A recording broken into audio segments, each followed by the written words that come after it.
Bienvenue à tous dans cette nouvelle vidéo où nous allons explorer un sujet qui suscite à la fois curiosité et émerveillement. Reconnaîtrons-nous nos proches au ciel? C'est une question qui touche profondément beaucoup d'entre nous et elle est chargée d'émotions, car perdre un être cher est l'une des expériences les plus douloureuses de la vie. Pourtant, l'espoir que nous offre la foi chrétienne est celui d'une vie après la mort, d'une éternité passée avec Dieu, mais aussi, peut-être, avec nos proches. Dans cette vidéo, nous allons examiner ce que la Bible dit à ce sujet et pourquoi il est si important de comprendre le véritable sens du ciel. Nous verrons également des exemples bibliques qui illustrent ce que cela signifie de retrouver nos êtres chers dans l'éternité. Le ciel n'est pas seulement un lieu de retrouvailles, mais avant tout un lieu d'adoration, de joie et de célébration de la gloire de Dieu. Que nous y soyons avec ceux que nous aimions sur terre ne fera que renforcer notre adoration pour le Créateur. Restez avec nous jusqu'à la fin pour découvrir comment la Bible aborde cette question si importante et pourquoi l'essence du ciel est bien plus grande que ce que nous imaginons. Nous commençons par ce qui est souvent la première pensée des croyants concernant la vie après la mort, retrouver nos proches. Beaucoup de gens expriment l'espoir que leur première action en arrivant au ciel sera de courir vers ceux qu'ils ont perdus. Mais la Bible nous donne une perspective plus profonde et élargie du ciel. Certes, il est naturel de désirer revoir ceux que nous aimions ici-bas. Cependant, l'expérience céleste sera bien plus centrée sur l'adoration de Dieu et la contemplation de sa gloire infinie. Regardons quelques passages bibliques qui évoquent la possibilité de reconnaître nos proches au ciel. Dans 1 Samuel 28, 8-17, le roi Saül, en cherchant à consulter Samuel, le reconnaît après la mort de ce dernier. Bien que cette situation soit unique, car Saül fait appel à une sorcière pour invoquer l'esprit de Samuel, ce qui est contraire à la volonté divine, ce passage démontre néanmoins que Samuel est resté reconnaissable même dans l'au-delà. Une autre histoire poignante est celle de David. Lorsque son fils meurt à cause de son péché, David exprime une confiance profonde en déclarant « C'est moi qui irai le retrouver, mais lui ne reviendra pas vers moi ».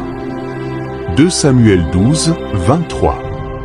Cela montre que David croyait fermement qu'il retrouverait son enfant au ciel, même si cet enfant était mort en bas âge. Cela nous réconforte en tant que croyants, car nous avons la certitude que la mort n'est pas une fin, mais une transition vers une nouvelle vie où nous pourrions revoir ceux que nous avons perdus. Un autre exemple frappant est celui de la transfiguration de Jésus. En Matthieu 17, 3-4, Moïse et Élie apparaissent aux côtés de Jésus, et ils sont immédiatement reconnus par les disciples Pierre, Jacques et Jean. Moïse et Élie vivaient pourtant des siècles avant eux, mais ils étaient toujours reconnaissables. Cela montre que, même dans l'éternité, nous ne perdrons pas notre identité, notre individualité ou notre apparence. De plus, cela prouve que les relations que nous entretenons sur terre ne seront pas totalement dissoutes dans l'au-delà. Le récit de Lazare et l'homme riche dans Luc 16, 19-31 est également une illustration poignante. Après leur mort, Lazare est emporté par les anges dans le sein d'Abraham, tandis que l'homme riche souffre dans les tourments.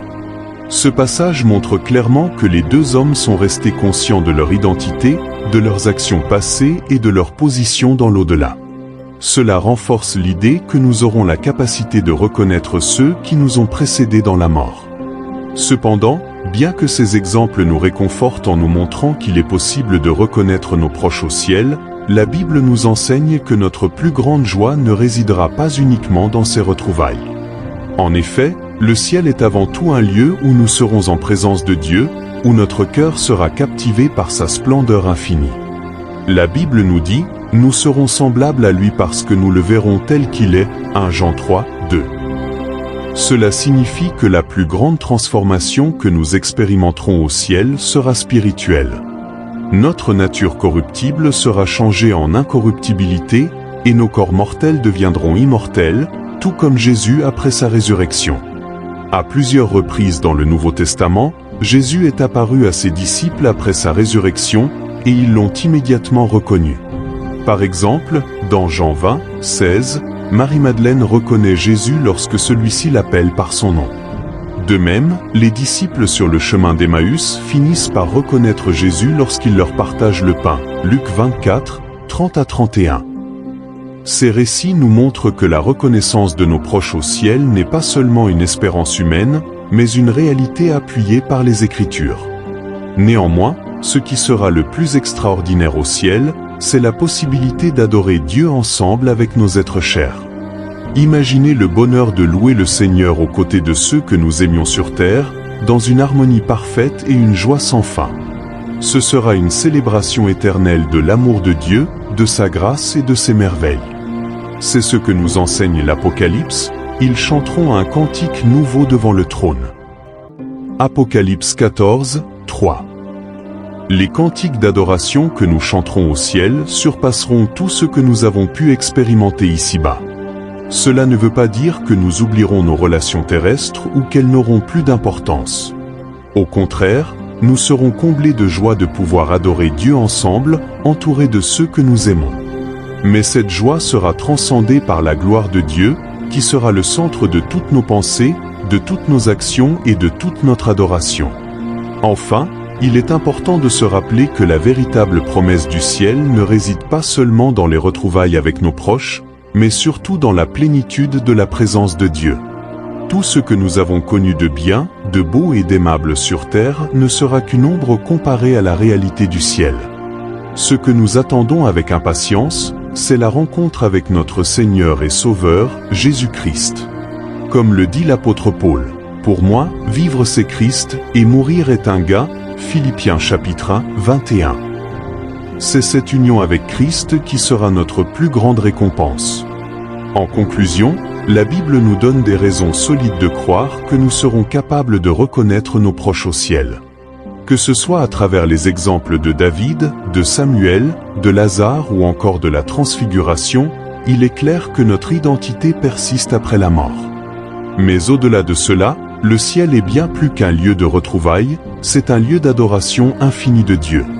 Ce sera un bonheur sans fin de pouvoir louer le Seigneur ensemble avec ceux que nous aimions ici-bas. Le véritable but du ciel n'est pas centré sur nous, mais sur Dieu. La plus grande joie de l'éternité ne sera pas seulement de revoir nos proches, mais de pouvoir vivre pleinement dans la présence de notre Créateur, en célébrant sa gloire pour l'éternité. Alors, plutôt que de nous attacher uniquement à l'idée de retrouver nos êtres chers, préparons nos cœurs à rencontrer Dieu face à face, dans toute sa majesté. Si vous avez trouvé cette réflexion enrichissante, n'hésitez pas à vous abonner à notre chaîne et à activer la cloche pour ne rien manquer des prochaines vidéos. Merci de nous avoir suivis, et à bientôt pour de nouveaux récits inspirants et édifiants. Amen.